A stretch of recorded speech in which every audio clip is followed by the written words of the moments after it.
이어서 수업을 진행합니다. 449페이지 5절 건축법상 결합건축이 나오는데요. 이 파트가 최근에 도입됐습니다. 그래서 관심 있게 봐두셔야 되고 올해 출제가 될 걸로 예상되니까 잘 봐두십시오. 그때 결합건축 할 때요. 결합에다 떠나셔서 결합건축 포인트를 딱 써놓으세요. 용적률 이렇게 써놓으세요. 자. 그래 용적률을 결합해서 건축을 허용하겠다는 것이 결합건축입니다. 결합건축하면 뭐가 떠난다고요? 용적률. 이게 핵심 용어예요. 그래 그거 보면 449쪽 다음 어느 하나에 해당하는 지역에서 다음 어느 하나 해당 지역이라고 하는 것은 한 장 넘어가면 그 장소들이 나오죠. 1번 상업지역 줄 거 보시고 2번 역세권 개발구역 줄 것이고 3번 주관경 개선 사업을 시행하게 한 구역 줄 것이고 4번 건축협정구역 특별건축구역 리모델링 활성화구역 5번 도시재생 활성화지역 마지막에 건축자산진흥구역 거기다 포인트 잡고 그런 장소에서요. 특히 여기가 상업적이다. 상업적이면 그 지역의 용적률이 많이 인정되죠. 이 상업적이 있는데 이렇게 도로가 있고 큰 대로변이 있고요. 그리고 여기에 땅들이 있다. 땅이 이렇게 있다.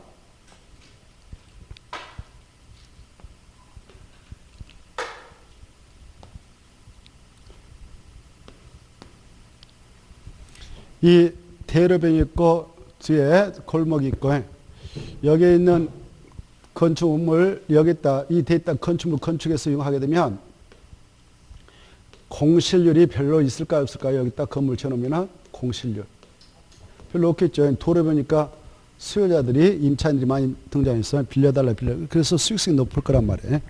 근데 이 땅의 위치에 따라서 이만큼 들어갔다 또 졌다. 그러면 이때는 또 상황은 또 달라지죠. 달라지죠. 수익성이 팍 떨어져 버립니다. 그래 이때 여기에도 용적률이 1000%가 인정되고 여기에도 1000%가 인정된다. 그럴 때 여기다 1000% 다 정해서 건축물 건축해 놓으면 공실률이 발생할 수도 있어요. 그러면 이 건물 짓던 사람은 타격이 큽니다. 그래서 이거 좀 그렇다 그러면 일부 한 700만 써먹고 용적률 이쪽으로 빌려줄 수가 있어요. 300을 이렇게.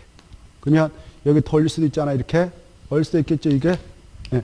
이렇게 허용하자 해서 도입한 것이 결합건축이에요. 결합건축. 알겠죠? 결합건축 뜻 두 대지 간에 여기 봐봐요. 두 대지 간에 무엇을 주고받고 해서 결합해서 건축을 허용하겠다는 것이 결합건축이냐. 용적률이 두 대지 간에 두 개 대지 간에 용적률 거래를 허용하겠다라는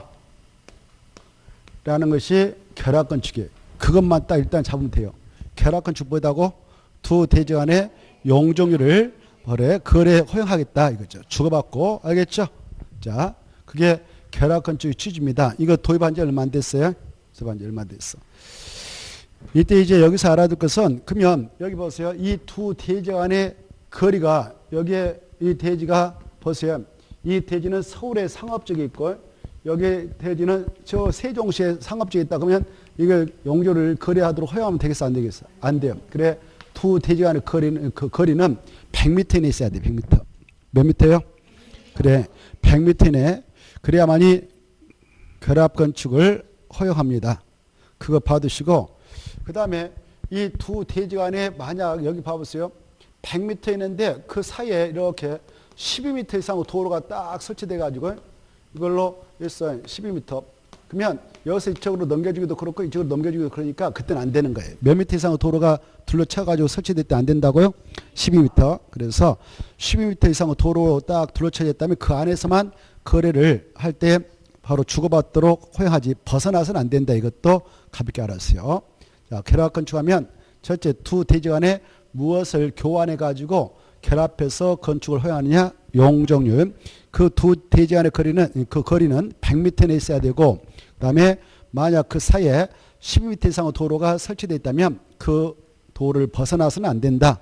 이 결합 건축을 하게 될 때에는 장소가 바로 아까 법에서 규정하고 있는 나름대로 수익성이 높은 지역에서 허용하는 거예요. 상업적이라든가 역세권 개발구역 쭉 있었죠. 주거환경 개선 사업을 하게 한 정비구역, 그 다음에 건축 자산 진흥구역 쭉 있었는데 역세권 봐두시고, 그 다음에 뭐 건축협정, 특별건축구역, 리모델링 활성화지역, 도시재생 활성화지역, 여기에서만 가능합니다. 여기서만. 그래서 예컨대 저 시골에, 여기요, 시골에 두 대지가 있는데 그 땅이 농림지역이야. 거기서는 허용하겠어, 안 하겠어? 그렇죠. 별로 수익성도 없는데 뭐 해봐야 의미 없잖아요. 그래서 그 나름대로 땅값이 좀 있고 또 나름대로 이렇게 결합 건축을 허용하더라도 나름 수익성이 어느 정도 이루어진다. 그럴 때만 인정하고 있습니다. 이제 그 정도 보시고 그 다음에 이제 결합 건축과 관련해서 그러면 결합 건축할 때게 몇 년 동안 이거 한번 결합 건축을 약정하면은 유지해야 하는가? 그 기간을 봐두셔야 됩니다. 몇십 년일까요? 그래요. 그 수치를 찾아서 체크하시기 바랍니다. 오른쪽 페이지 보면 동그라미 3번에 있죠? 3번 찾았나요? 자, 거기 건축할 때에 결합 건축 협정서 맺어서 했다면 협정 체결 유지기간은 최소 30년 가야 된다 이렇게 하고 있죠. 30. 예컨대 여기에 봐봐요. 이 땅 주인이 야, 너 300 빌려가. 그래서 빌려다 했어요.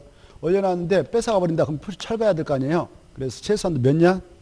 30년 가야 돼요. 30년. 30년 동안 함부로 뺏어가지 못한다. 이렇게. 이때 결합 건축하고 건축협정은 달라요. 아까 건축협정은 6개 규정을 통합 적용받고자 또 맞벽 건축을 허용받고자 하여서 하는 게 바로 건축협정이었죠. 건축협정은 그랬던 것이고 두 대지 간의 용적률 거래를 허용하겠다는 것이 결합 건축이다. 이렇게 좀 봐두십시오. 아까 맞벽 건축은 몇 년 동안 협정이 유지돼야 돼요? 20년. 근데 결합 건축은 30년 갑니다. 차이점을 좀 받으십시오. 넘어가시고 그 다음에 이제 450 쭉 넘어가시면은 이런 거 나오지 않고 넘어가면 456페이지 건축 분쟁 전문위원회가 나오죠. 찾았나요? 자, 이것 좀 체크합시다. 456페이지. 거기 이 건축 분쟁 전문위원회는 지금 어디에 설치해서 운영하고 있느냐? 국토교통부에 있습니다. 거기다 체크하세요. 국토교통부 장관은 그 말에다 줄 것이고 다른 거 보지 말고 밑으로 내려오셔서 그 끝에 건축 분쟁 전문위원회를 두어 운영할 수 있다. 그거 있죠. 그래서 여기서 이제 알아둘 것은 건축 분쟁 전문위원회는 어디에 있는가? 그렇습니다. 국토교통부 장관이 지금 국토교통부에다 두어서 설치 운영하고 있다. 시도 시군은 없다 이것이고 그 다음에 2번 건축 분쟁 전문위원회 설치 권한 밑에 보면 박스가 볼 거요. 1번부터 6번까지 묶어 쳐가지고 박스 안에 들어가서 씁니다. 자, 조정, 재정, 대상 이렇게 써놔요. 조정, 재정, 대상. 거기 박스에 보면 그 말 보이거든요. 조정 및 재정을 하기 위하여 국토교통부에 건축 분쟁 전문회를 둔다. 그다 줄 거예요. 조정 및 재정을 하기 위하여 국토교통부에 건축 분쟁 전문위원회를 둔다. 보고 계셔요? 자, 그러면 여기서 이제 시험금으로서 알아둘 것은 우리가 이렇게 건축물을 건축해야 될 때 분쟁에 휘말릴 수가 있어요. 분쟁에 휘말린 경우 여기 옆에 대지 소지가 있다. 건물을 건축해서 사용하고 있는데 여기서 건축공사 하다가 이렇게 집안에 영향을 줘서 또 공사하면서 먼지 이렇게 해서 이쪽에 피해를 입힐 수가 있죠. 이 사람을 인접대지 소재로 합니다. 그래 이자하고 이적에 분쟁이 발생할 수 있어요.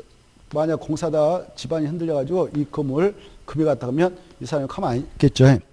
그에 대한 배상해달라고 요구하겠죠. 이런 것들을 건축분쟁이라 합니다. 건축분쟁. 그래 이 분쟁의 사유들은 이렇게 인접 대지 간에 분쟁이 발생할 수 있고요. 이게 20층짜리 공사였는데 1층, 2층 공사하다가 5층까지 올라가서 근데 푹 붕괴되는 경우도 발생할 수 있어요. 그때 이 돈을 누가 내야 할 것이냐 이런 문제도 있겠죠.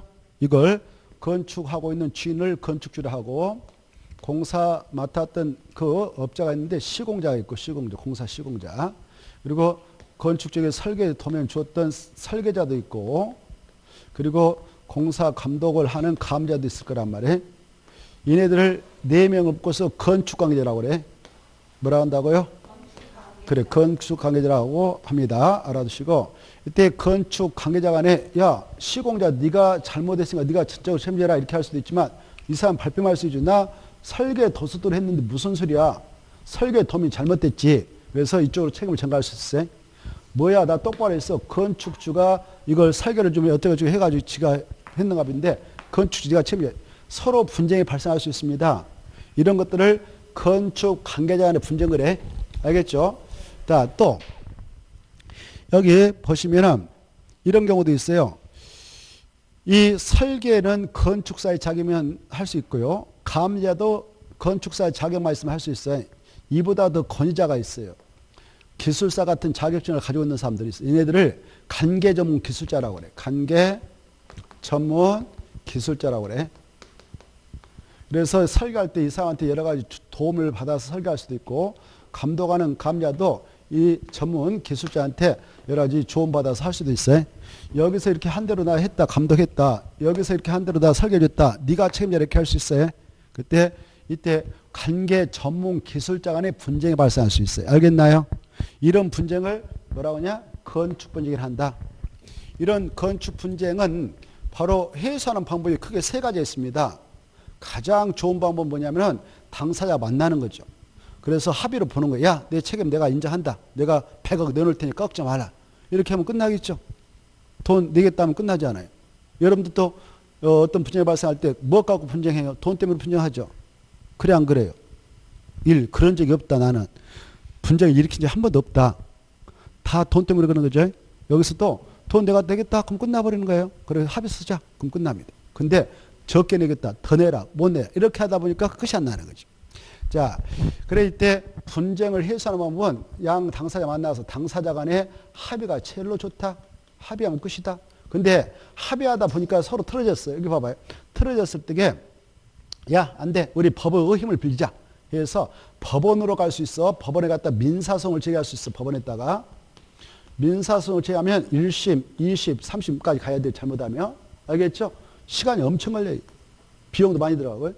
근데 이리로 가기 전에 야, 이런 것들은 일로 와도 돼. 너네들이 선택해라. 그것은. 그래서 그 건을 해소해주기 위해서 국토교통부에 건축 분쟁 전문 위원회를 설치해서 운영하고 있어요. 알겠죠? 이때 이쪽으로 가는 건 자유인데 이때 갈 때에 아까 합의하라고 했던 당사자 중 누군가 혼자 가서 씩씩거리고 가서 여기다 접수하고 왔어. 이걸 조정 신청 그래. 뭐라고요? 조정 신청. 둘이 만나가지고 합의하다 안 되니까 야, 우리 둘이 가서 같이 신청하고 오자. 그리고 그게 따라가자. 이렇게 할 수 합의로 갖다 신청 낼 수 있네. 이걸 재정 신청. 뭐라고 한다고요? 재정 신청. 이렇게. 재정 신청이라 한다. 이렇게. 용어를 좀 구분하십시오. 이때 조정 신청하든 재정 신청하든 어떤 분쟁에 대한 합의가 이루어지지 않을 때 이렇게 하느냐. 바로 6가지가 있다. 대표적인 것이. 몇 가지가 있다고요? 6가지. 그 6가지를 여러분 기하는 것이 시험 공부예요.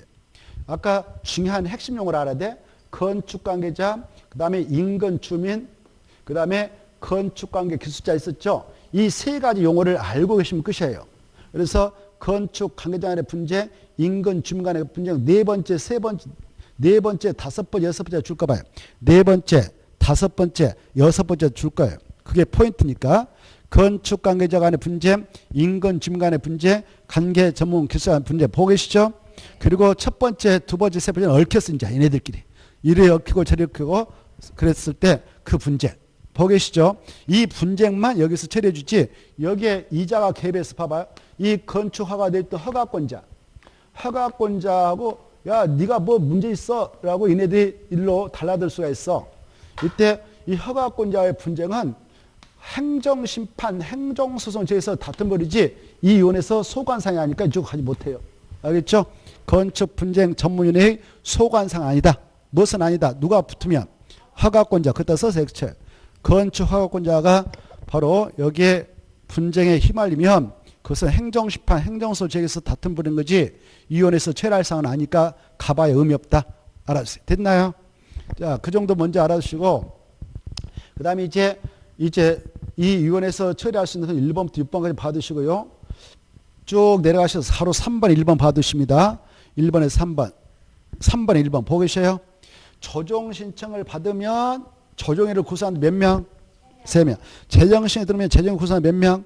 5명. 그거 딱 받으시고 오른쪽 넘어갑니다. 4번에 1번. 그래 건축물의 그 분쟁, 조정, 재정을 신청하는 자는 신청서 갖다 제출하면 되는데 조정 신청을 해야 사건의 당사자 몇 명 이상이 들고 간다? 1명 줄 거예요. 재정 신청은 어떻게 하고 간다? 합의로 신청서 내고 한다. 이렇게 봐주시고 그 다음에 밑으로 내려가셔서 동그라미 2번.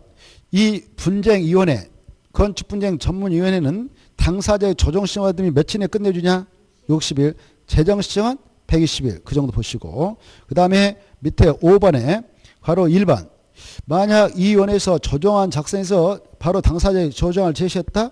당사자 15일 내에 수납을 알려주게 되는데 만약 그걸 받아들이고 조정서에 기명을 하면 어떤 효과가 있냐? 마지막 줄 거예요. 당사자 간에 조정서와 통일한 내용은 합의가 성대로 간주된다. 더 이상 번복할 수 없다. 중요합니다. 그 정도 보시고 마지막에 3번. 만약 재정위원회가 재정을 해가지고 그 정보는 당사자에게 송달하게 되면 60일 내에 당사자께서는 이걸 받아들이고 말 것인가 아니면 소송으로 나갈 것인가 이 여부를 결정해야 됩니다. 만약 60일 내에 소송을 제기하고 60일 지나치면 이거 받아온 간주해요. 소송을 제기했던 거 60일 내에 이걸 처리하면 소송을 처리하면 이걸 받아온 간주합니다. 그러면 어떤 효과가 있냐? 당사자 간에 재정 내용과 동일한 내용은 합의가 성립 간주돼서 더 이상 번복할 수 없습니다. 끝입니다. 그리고 6번 이 조정을 위한 바로 이 위원회 위원들은 바로 스스로 여러 가지 건을 다 알 수는 없어. 그래서 전문기관에게 감정과 진단과 시험을 의뢰할 수 있는데 그 비용은 누가 내냐? 당사자는 합의로 정한 비율로 당사자에 부담합니다. 그런데 당사자 간에 합의가 이루어지지 않으면 위원회에서 부담비를 정해주고 그러면 따라야 됩니다. 그 정도 보시고 만약 이 절차가 진행된다면 그건 비공개 원칙입니다. 그 다음에 이제 넘어가셔도 되겠네요. 넘어가시고 건축 민원 전문위원회 작년 나왔기 때문에 또 올해 나올 가능성 희반이 통과하고 넘어가서 보면은 462페이지 위반 건축물에 대한 조치 여기 보겠습니다. 462페이지 그 중에 1번만 딱 봐두시면 되겠어요. 1번면 허가권자는 그것다 주고 462페이지 허가권자는 462페이지 보고 계셔요? 462페이지 허가권자는 이 법 또는 여러 가지 처분에 위반된 대지건축물에 대하여는 이 법에 따른 줄거인지 허가를 취소 하나, 승인을 취소 둘, 그 다음 밑에 줄 공사를 중지를 명 세 번째 셋, 그 다음에 상당 기간을 정해서 해체 명령을 내릴 수 있고 개축, 증축, 그 다음에 수선, 용도명령, 사용금지, 사용지 않은 조치를 명할 수 있다. 이걸 약자로 시정명령이라 합니다. 시정명령. 이걸 뭐라 한다고요? 그래, 시정명령. 그래, 이제 그 허가권자가 할 수 있는 걸 쫙 체크했어. 허가권자는 이런 거 할 수 있습니다. 그랬어요. 이 허가권자가 위반 건축물에게 그 건축주에게 취할 수 있는 것이 여러 가지 있었는데 거기에는 이건 없습니다. 벌금을 부과한다 그런 말 없어요. 이거 벌금은 행정 형벌이기 때문에 법원에서 선고하는 것이 허가권자가 부과하는 거 아닙니다. 이거 아니다. 하나 써놓으시고 그 다음에 이제 내려가셔서 3번 이행 강제금은 중요표. 이 이행 강제금은 아주 중요합니다. 거기 보면 위반 건축법의 위반자가 위반상에 대한 벌금 등을 바로 받았어. 처벌을 받았습니다. 그런데 아까 이렇게 심을 내렸는데 심을 이행하지 않았어. 그때 그 심이 이행될까 반복 동안 반복 부과 징수하게 되는 것이 이행 강제입니다. 이것은 벌금하고 과태료는 전혀 별개 문제예요. 벌금하고 과태료는 위반된 행위가 있다. 거기다 줄 거 봐. 벌금, 과태료. 이것은 행정형벌이라고 그래. 행정형벌. 우리 형법 제41조에 형의 종류 9가지 있는데 그 9가지 중에 벌금이 있거든. 그래서 이 법을 위반해 벌금으로 처벌한다 그러면 행정형벌이라고 그래요. 과태료 처벌하는 것은 행정질서벌이라고 해요.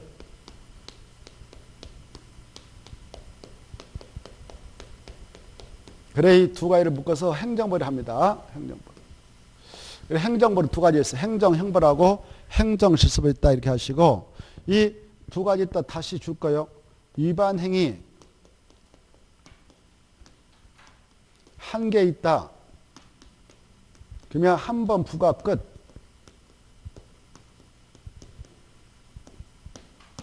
그래 두 번, 세 번 반복 부과할 수 없다 그 말입니다.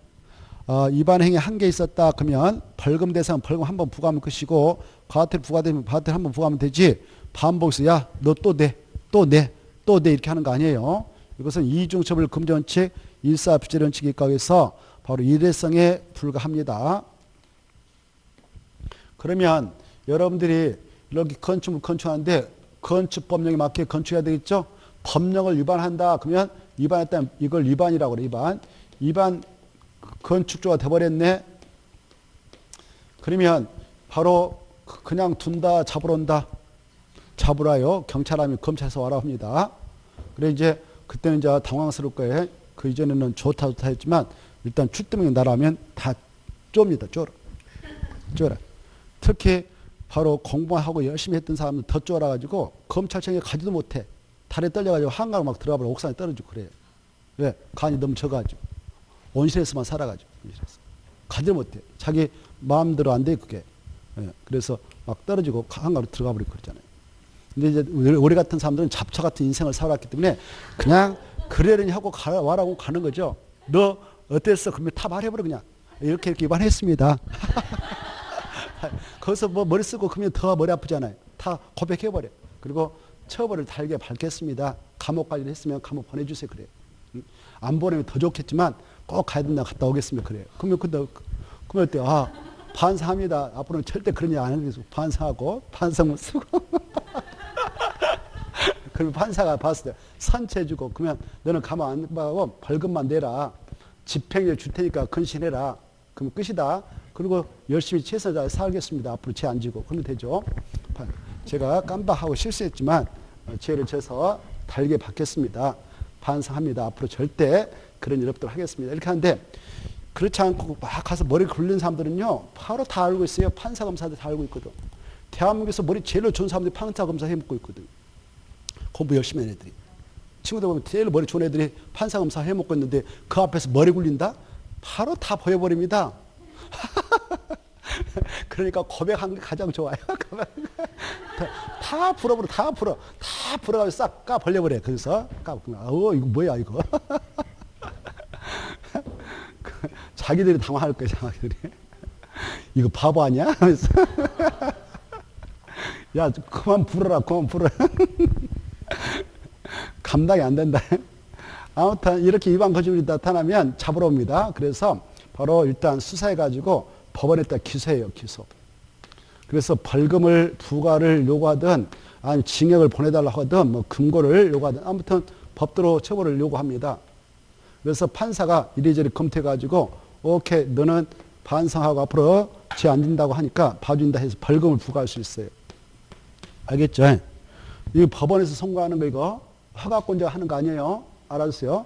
또 너 안 되겠다 괘씸하다 막 와서 판사 앞에서 막 떽떽거려버려요. 자기가 잘했다고. 그러면 절대 안 봐줍니다. 바로 법정구속 시켜버려요. 법정구속. 거기서 울고불고 사정하고 봐달라 하고 잘못했습니다. 앞으로 절대 제한. 이래도 봐줄까 말줄까 하는데. 그래서 막 큰 소리 쳐버리네. 바로 법정구속이에요. 집에 못 와 이제 그날. 옛날에 몇 년 전에 뭐 경찰청장 그랬어. 자기가 땡땡거렸어. 그래갖고 판사 앞에서 막 큰 소리. 바로 법정구속. 재밌어. 한 사람은 막 울었어. 봐주려고. 그래도 법정구속.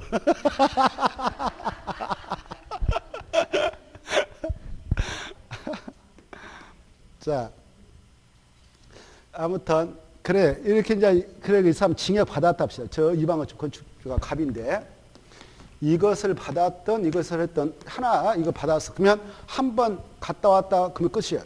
벌금 냈다 그러면 끝이에요. 근데 위반된 건축물이 그대로 있네요. 그대로 있어. 멀쩡하게 있어. 전치되고 있어. 그러면 법원 실효성을 확보할 수 없잖아요. 그래서 우리 법서는 허가권자. 이건 법원에서 하는 것이고 허가권자는 그저 아까 공부했죠. 허가권자 우리가 그래 군직에 있다 그러면 군수만 허가권자예요. 뭐 시에 따면 시장만. 그리고 여기면 뭐 지역이면 특별자치장만. 제주면 특별 알죠? 이런 자들이 허가권자인데 허가권자께서 이래요. 건축법 근거에서 야 위반건축물이잖아. 언제까지 이거 빨리 철거해라. 이렇게 철거명을 내려요. 이걸 시정명이라고 그래. 뭐라 한다고요? 시정명령. 아까 이것과는 별개예요. 알겠죠? 이거 냈다 하더라도 갔다 왔다 이건 필요 없어. 이것을 한번 하고 이것과 별개로 야 위반건축물 건축주 빨리 철거해 라고 기간 딱 정해줘요. 이때까지 이 철거하면 끝인데 그리고 이때 보상해 주는 거 아니에요. 그래 철거 명령을 그대로 이행하면 끝인데 이 친구가 기간 정해서 명령이 됐는데 허가권자 이행을 안 했어. 이행을 안 했네. 철거 명령 웃어버렸네. 그러면 어때요? 이거 법의 실효성을 확보할 수 없잖아요. 웃고 있으면 안 될 거 아니에요. 그렇죠? 웃지 못하게 야 너 빨리 이행해 라고 강제를 해. 강제해서 돈을 내게 해. 이걸 이행 강제입니다고 그래. 뭐라 한다고요? 이행 강제. 그래 이행 강제는 아주 중요한 제도고 어떤 특징을 가졌냐. 아까 벌금을 부과받았던 건축주에도 또 징역을 갔다 왔던 건축주에도 이것과는 전혀 별개로 이걸 부과해 들어갈 수 있다. 이게 중요해. 알겠죠? 이거 부과할 수 있다. 이때 이행 강제를 부과할 때는 부과 횟수가 1년에 이해인의 범위에서 절에서 정한 횟수만큼 쭉 부과할 수 있어요. 언제가 부과할 수 있냐? 이 명령이 이행될 때까지. 알겠죠? 중요합니다. 그래서 반복 부과할 수 있다라는 특징을 가지고 있어요. 알겠죠? 그러면 여기 1년에 이해인의 범위에서 반복 부과할 수 있다고 그랬는데 이때 만약 이 친구 철거 명령 받고 이행을 안 했어. 그래서 기간까지 정해서 명령 내리는데 안 했다. 그러면 바로 이행 강령 나가요. 근데 2천만 부과해버렸다. 어떤 학생 막 1,500원 부과받아서 가지고 왔던데 그거 한 번 부과 당했잖아요. 부과 받아버리면 이건 내야 돼. 내. 이거 부과 받고 나서 이거 장난 아니네? 여기서 알아봤어. 그랬더니 이 장난 아니라. 야 빨리 이행해라. 그래서 이행했어. 부과 받고 나서. 이행했다면 이미 부과된 이행 강제 2천만 원 취소해 줄까 부과를 중지할까 이건 끝까지 징수할까? 그게 중요해.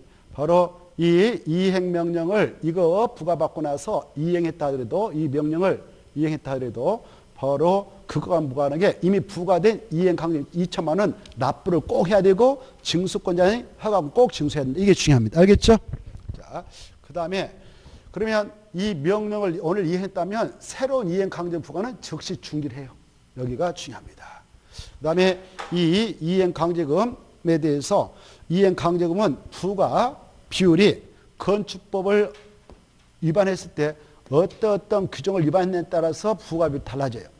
그중에 우리 건축법에서 이 건축물 건축할 때 여러 가지 법적 규정을 적용하는데 그중에 허가 규정이라는 게 있고 용적률을 적용하는 규정이 있고 건폐율 규정이 있고 신고 규정이 있거든. 이것은 정말 중요한 규정이라고 보는 거예요. 그래서 이 네 가지 규정을 위반했다. 즉 신고 대상에 신고 안 하고 무신고로 건축했다. 허가 돼서 허가 안 받고 건축했다. 위반이겠죠.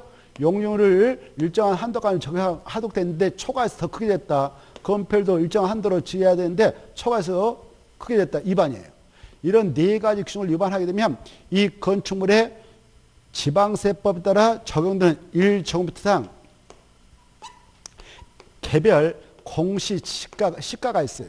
그래 개별 공시시가가 있는데 그 시가가 예컨대 10만 원 합시다. 10만 원에 바로 50%. 얼마요? 50% 됐다가 위반 면적을 곱해. 위반 면적을 곱해 보니까는 예컨대 1,000만 원 나왔다 합시다. 1,000만 원 나왔다면 또 여기 봐봐요. 1,000만 원 나왔다면 이것에 여기 봐봐요. 이것에 허가는 100%를 부과해버려. 몇 퍼센트? 그래. 근데 용적률은 90% 적용. 그러면 허가 기준으로 보면 1,000만 원 다 내라 그 말이고 용적률은 90%를 적용해. 이거. 그러면 900만 원 내라 그 말이고 이것의 건폐율은 바로 80%를 적용해. 그럼 800만 원 내야 되고 신고 기준은 70% 적용해. 그래서 700만 원 내면 돼요. 차등 부과하고 있다. 알겠죠? 이 정도. 그래 뭐가 가장 세요 비율이? 허가, 그 다음에 용적률, 그 다음에 건폐율, 그 다음에 신고. 이거 가지고 출제했어. 자, 그래서 그 정도 체크를 하면 되겠네요. 463페이지 가로 2번 보면 허가권자는 시행을 받은 후 기간 내에 이행하지 않은 건축주에 대해서 기간 정해서 그 기간까지 명령을 이행하지 않으면 이행 강점을 부과하는데 부과할 때에 1번 건폐율 용률 초과했다 허가 받지 않고 건축했다 신고하지 건축하면 바로 1 전부터 시가 표준액에 바로 50% 상당 금액 2반면 고방 금액에다가 바로 밑에 있는 비율에 따라 부과한다 이렇게 돼 있죠. 그때 아까 뭐가 제일 세다고? 허가했다 1. 그 다음 뭐다고요? 용적을 했다 2. 번호 매개 지워버려서 기억년 틱을 날려버리고 순서 다시 먹여봐요. 허가 앞에다 1. 용적을 앞에다 2. 건폐를 앞에다 3. 신고 맞죠? 신고 앞에다 4 이렇게 번호 매개해서 이거 좀 받으세요. 그 정도를 보시면 되겠고 그 다음에 넘어가 보셔요. 넘어가셔서 가로 4번을 하나 봅시다. 가로 4 보면 연면적 60평대 이하인 주거용에다 줄 거예요. 연면적 60평대 이하인 주거용 건축물은 어때요? 건물이 커요, 적어요? 콩만하죠. 그러면 그 건축주 돈 있는 사람이 없는 사람이에요. 없는 사람이죠. 불쌍하죠. 그러면 똑같이 처벌해야 되겠어? 좀 봐줘야 되겠어? 그렇죠. 그 말입니다. 연면적 60평대 이하인 주거용에다 체크. 주거용입니다. 창고용도 아니고 주거용 건축물은 바로 밑에 그 부과해야 할 금액가 1,000만 원 나왔다. 1,000만 원 나왔다면 1,000만 원에 2분의 1을 보면서 금액을 정하면 돼요. 절반까지 줄여주는 거예요. 얼마까지요? 절반까지. 그 정도만 이해하십시오. 그 다음에 이제 5번의 부과 방법에서 문서로만 부과한다. 거기다 체크해. 문서로서 사전 개고하고 2번도 문서로서 행합니다. 이걸 요식행위라 요식행위. 그리고 특히 3번하고 4번 중요합니다. 3번, 4번 중요하다. 아까 했으니까 안 읽어봐도 되겠죠? 1년에 2회 이내 번에서 조례가 전환했을 만큼 반복해서 부과하실 때 받으시고 4번 중요하다고 했죠. 새로운 이행 강령 부과는 즉시 중요한데 이행했다면 이미 부과된 이행 강령 어떻게 한다? 징수한다. 그 다음에 5번 내지 않으면 강제 징수가 가능하다 이렇게 돼 있죠. 강제. 근데 거기 지방세의 수익금의 징수에 대한 법률 이 법의 이름을 개정했어. 그거 지워버려요. 지방세의 수익금의 징수 등에 대한 법률 그 말 지워버리고 거기다 이 법으로 수정하세요. 지방 행정 제재 지방행정 제재 처음 찍고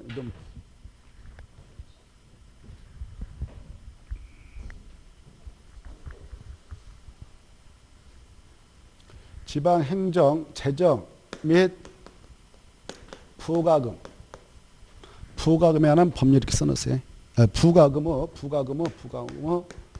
징수에 관한 법률 좀 길어요. 최근에 만들었어 법을 다시 이걸로 바꿔서 공부하세요. 지방세의 수익금의 징수에 관한 법률 그말 줘버리고 지방행정 제재 부가금의 징수 등에 관한 법률 이렇게 등자를 하나 써주시고. 자, 그 다음에 이제 잠시 좀 여러분 힘드시니까 쉬었다가 주택벌 보도록 하죠.